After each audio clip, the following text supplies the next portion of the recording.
신바람 사연 아파트 오늘의 사연 시작하겠습니다. 안녕하세요. 결혼한 지 이제 7개월 된 32살 새댁이에요. 한참 좋을 시기에 시어머님과 이런 문제로 부딪히게 될 줄은 상상도 못했네요. 지금도 그 일만 생각하면 어이가 없고 황당할 뿐입니다. 저희 친정아버지는 작은 인쇄소를 운영하고 계십니다. 증조할아버지 때부터 해오던 나름의 가업이라 규모 대비 고정 고객이 많아요. 아버지는 제가 이 일을 물려받길 원하셨고, 그래서 저도 대학 졸업 후에는 아버지 밑에서 일을 배우고 있어요. 남편은 최근에 저희와 거래를 시작한 고객 중에 한 명이었고요. 늘 서글서글하니 싹싹한 남편을 마음에 들어하신 아버지가 언젠가 저에게 한번 만나보는 게 어떻겠냐고 물어보시더군요. 그렇게 지금의 남편과 인연을 맺게 되었어요. 아무래도 부모님이 마음에 들어하신 상대와의 연애였기 때문에 결혼 이야기가 나오기까지 오랜 시간이 걸리지 않았습니다. 남편은 고등학교 때 아버지를 잃고 어머님과 여동생 그렇게 지금까지 살고 있었어요. 좋은 대학에 갈 만큼 성적도 좋았지만 경제적 여건상 바로 취업 전선에 뛰어들었대요. 게다가 어머님은 예전부터 몸이 약해서 일을 하지 못하셨고, 여동생 역시 어린 나이였기 때문에 남편이 실질적 가장의 역할을 도맡아 했다고 해요. 설거지, 배달 등 틈나는 시간마다 악착같이 일한 남편은 1억이라는 돈을 모아 작은 문구 사업을 시작했고, 그 이후에 저를 만난 거죠. 어린 나이부터 산전수전을 다 겪어서인지 남편은 현실적이며 논리적인 사람이었어요. 가족에게는 그런 현실이나 논리는 다른 세상의 이야기였어요. 저는 그게 다 가족을 너무 사랑해서 그런 거라고 좋은 점이라고 생각했는데, 지금 생각해보면 철없고 바보 같은 생각이었지요. 남편은 어머니와 여동생에 관한 이야기를 할 때면 항상 입버릇처럼 하나밖에 없는이라는 표현을 썼어요. 하나밖에 없는 어머니가 이게 필요하다고 하시는데, 하나밖에 없는 여동생이 이걸 하고 싶어 하는데 라는 식이었어요. 제가 세상에 둘인 사람이 어딨냐고 농담처럼 핀잔을 주저 정색을 하며 자기는 부족함 없이 커서 이런 가족애를 이해하지 못할 거라고 말하더군요. 그때도 제 눈에는 콩깍지가 씌인 상태였기 때문에 그 말에 기분이 나쁘지 않았어요. 오히려 내가 너무 생각이 짧았나라고 반성했어요. 사실 생각해보면 남편 말이 틀렸지요. 저희 부모님도 1년 내내 인쇄소에 살다시피 하시면서 저를 키우셨으니까요. 저 또한 열심히 공부해서 장학금 받아가며 살아왔고요. 그런데 그런 저희 가족의 삶을 남편은 자기만큼 치열하지 않았다는 식으로 쉽게 치부해버린 거잖아요. 그런데 바보같이 한마디 받아치지도 못하고 미안하다고 사과를 했다니까요. 아무튼 그런 남편도 지금 생각해보면 이해가 안 되지만, 더 이해가 안 되는 건 그런 남편을 이용하는 저희 어머니와 신우였어요. 특히 결혼을 준비하면서 알게 된 일이지만 시모는 정말이지 허풍과 허세가 장난이 아니었어요. 결혼 이야기가 나오기 시작한 이후로 저는 자연스레 남편의 집에 들리는 일이 많아졌어요. 그런데 갈 때마다 불편한 상황을 겪게 되었죠. 현관에서부터 저를 위아래로 훑어보는 시모와 신우의 눈빛이 원인이었죠. 그게 근데 어떤 눈빛이냐면 부러움이라고 해야 하나, 시샘은 아닌 것 같은데 절대 기분이 좋지도 않았어요. 그러면서 오늘은 저번하고 가방이 다르네, 오늘은 귀걸이가 바뀌었네 등의 칭찬 같지 않은 말을 하더라고요. 사실 제가 인쇄소에서 보내는 시간이 많다 보니 그다지 꾸밀 일이 많지 않거든요. 그런데 저희 어머니는 꽃다운 나이에 제가 편한 복장으로 인쇄소에서만 시간을 보내는 걸 영 마음에 들지 않아 하셨어요. 그래서 제가 말하지 않아도 가방도 사다 주시고 옷도 사오시고 그러시는 편이었어요. 그리고 저도 친정어머니가 사주시는 걸 굳이 마다하지 않았고요. 아무튼 번번이 평가 아닌 평가를 받는 느낌이라 좌불안석이었는데, 하루는 신우가 저를 보며 우물쭈물하더니 언니 혹시 저 가방 한 번만 빌려주면 안 되냐고 묻더라고요. 제가 왜 그러냐고 묻자 자기가 오랜만에 고등학교 동창들을 만나는데 괜찮은 가방이 하나도 없다고요. 저는 일단 알겠다고 하고 집에 와서 그 이야기를 친정 어머니께 했어요. 그러자 어머니는 그럼 결혼 이야기도 오가는 판에 혼수한다 생각하고 하나 사주는 게 어떠냐고 하시더라고요. 아직 대학생이니까 100만 원 선에서 적당한 가방으로요. 저도 그게 오히려 마음이 편하겠더라고요.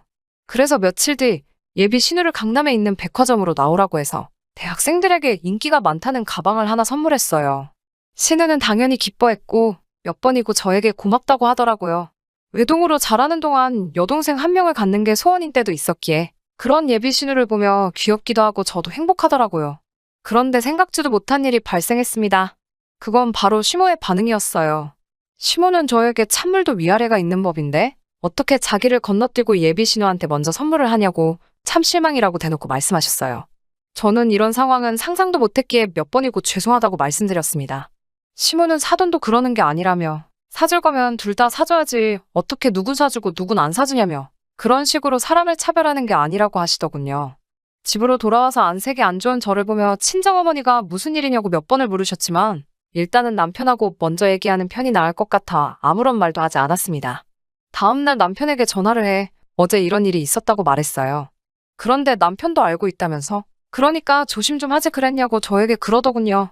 제가 조심은 무슨 조심을 말하는 거냐고 묻자 어차피 혼수였다면서 그러면 엄마 것도 하나 사드리지 그랬냐고 사업하는 며느리 본다고 주변에 다 자랑했는데 아직까지 선물 하나 못 받은 게 서운해서 저러시는 거라고 저에게 조언 아닌 조언을 하더라고요.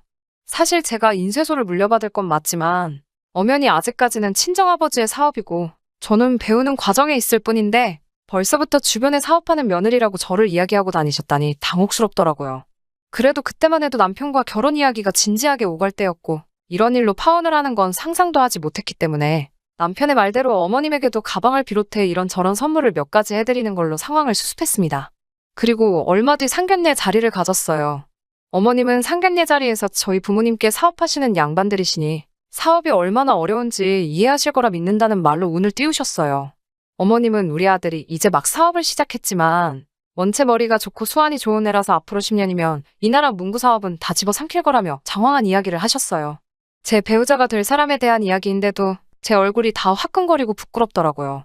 고슴도치도 지 새끼는 예쁘다고. 어머님, 눈에 아들이 얼마나 장하고 멋지겠어요. 그래서인지 저희 부모님도 연신 맞습니다. 아무렴요 라고 맞장구 쳐주고 계셨고요. 그러더니 어머님께서는 집은 어떻게 하실 거냐고 저희 부모님께 물으시더군요. 사실 남편이 가진 돈이 다 사업에 묶여있는 걸 이미 알고 있었기 때문에 저희 친정에서 작은 전세집을 해주기로 하신 상태였어요. 그래서 저희 아버지가 동대문 쪽에 작은 아파트를 전세로 구했다고 하시자 시어머니는 대뜸 살림살이는요? 라고 또 물으시는 거예요. 그러자 신우가 어머님 옆구리를 쿡 찌르더군요. 아무튼 이런 우여곡절이 있었지만 끝내 저희는 결혼을 했습니다. 시어머니께서 본인의 친구분들 식장에 오시기 편해야 한다고 해서 어머님이 원하시는 동네와 시간에 맞춰서 식도 올렸어요. 결국 참다 저희 어머니가 한마디 하시더라고요. 도대체 우리 딸이 뭐가 그렇게 아쉬워서 이렇게까지 다 맞춰줘가면서 식을 올려야 하냐고요. 사실 저도 스스로 그런 생각이 드는 찰나였거든요. 그런데 아버지는 결혼하면서 부부가 그런 거 따지기 시작하면 못 산다고 그냥 맞춰줄 수 있는 쪽에서 맞춰주는 게 편하다고 하시더라고요. 그렇게 식을 올리고 한동안은 잠잠했습니다. 오라가라 말씀도 많으셨고 그때마다 여전히 품평회 아닌 품평회가 계속되었지만 저도 어느 정도 익숙해졌기 때문에 크게 의미를 두진 않았고요.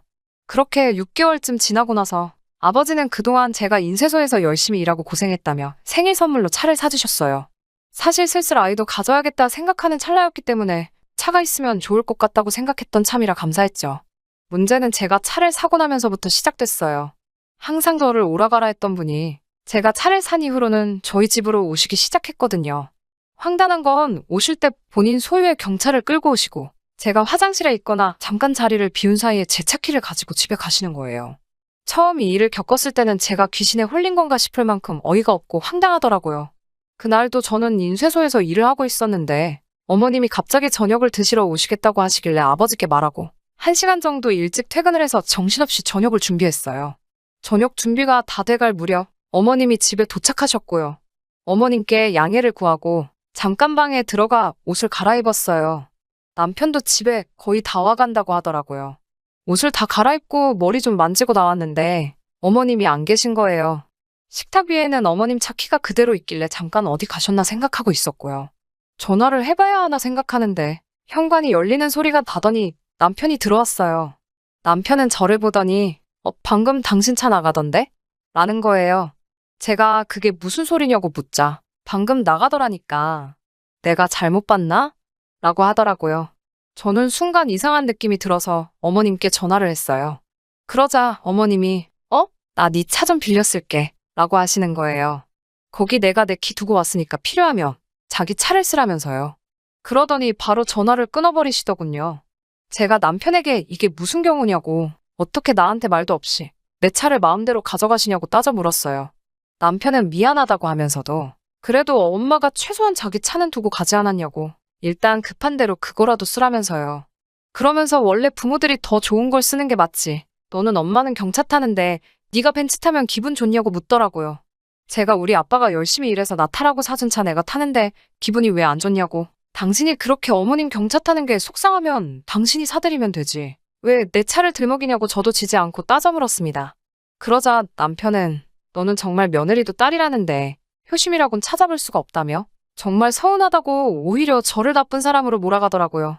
사실 남편이 저에게 진심으로 사과했다면 평소처럼 그냥 어떻게든 이해하려고 하고 넘어갔을 거예요. 제가 차를 매일 써야 하는 사람도 아니고 어머님이 얼마나 타보고 싶으셨으면 그랬을까 하고 어떻게든 스스로 합리화시켜서 참았을 거예요. 그런데 남편이 오히려 적반하장도 유분수지 저를 되먹지 못한 사람으로 만들어버리니까 꼭지가 돌아버릴 것 같았습니다.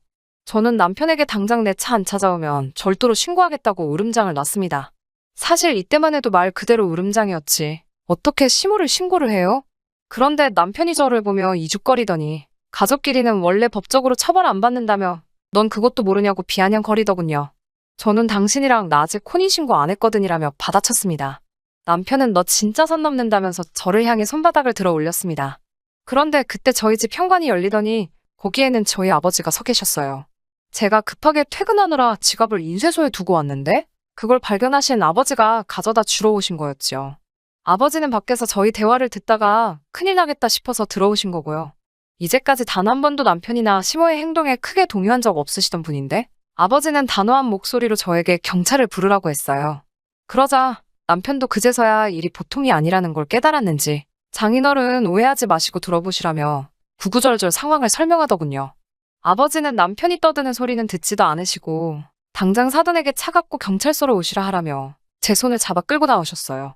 그리고 경찰서로 향하는 아버지 차 안에서 우리 부녀는 한마디도 하지 않았습니다. 하지만 저는 아버지의 슬픔과 분노를 느낄 수 있었어요. 저 또한 이런 모습을 보여주게 된 자신에게 화도 죄송하고 허탈한 마음이었고요. 경찰서에 도착한 저희는 조서를 작성하기 시작했어요.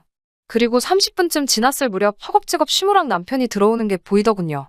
시모는 저에게 야박하고 못됐다면서 옛말에 콩 한 쪽도 나눠 먹는 거라고 했는데 너는 그까짓것 차가 뭐 얼마나 대단하다고 이깟일로 시어머니를 경찰서까지 오게 만드냐며 삿대질을 해대시더군요. 남편은 그런 어머니 옆에서 말리지도 못하고 안절부절 해댔고요. 아버지는 그런 시모한테 어른이면 어른답게 나이값 좀 하라고 그래가지고 아들 앞길 망쳐놓으면 좋냐고 쏘아붙이시더니 저희 남편한테도 자네도 이제 어른이면 뭐가 옳고 그른지 생각 좀 하고 살라고 내가 아주 사람을 잘못 봤다면서 당장 오늘 안에 짐 싸서 나가라고 호통을 치셨어요. 남편은 사람들이 다 보는 와중에 경찰서 차가운 바닥에 무릎을 꿇고 정말 죄송하다고 빌고 그런 남편 옆에서 시어머니는 네가 뭘 잘못했냐며 일어나라고 소리소리 치시고 난리도 아니었네요. 결국 그날 밤 남편은 일단 옷까지 몇 개만 챙겨서 집을 나간 상태고요. 오늘 지금까지도 한 번만 용서해달라고 저희 아버지와 저에게 빌어대는 중입니다. 처음에는 난리부르스를 떨던 시모도 아들에게 한 소리 들었는지 지금은 간간히 아가 잘 지내냐며 제 마음을 떠보려는 듯 연락을 해오네요. 하지만 시모와 연을 끊지 않는 한 이런 일은 또 되풀이될 걸 알기에 저도 쉽게 용서하지는 못할 것 같네요. 저희 아버지도 어머니도 1년 지나게 인생 공부했다 생각하고 새 출발하면 된다고 하시고요. 아무튼 이런 이야기를 털어놓게 되어서 창피하지만 속은 정말 후련하네요. 들어주셔서 감사하고 좋은 하루 되시길 바랍니다. 끝까지 들어주셔서 감사합니다. 오늘의 사연은 여기까지입니다. 구독과 좋아요, 알람 설정 부탁드리고 더 좋은 사연으로 다시 찾아뵙겠습니다. 감사합니다.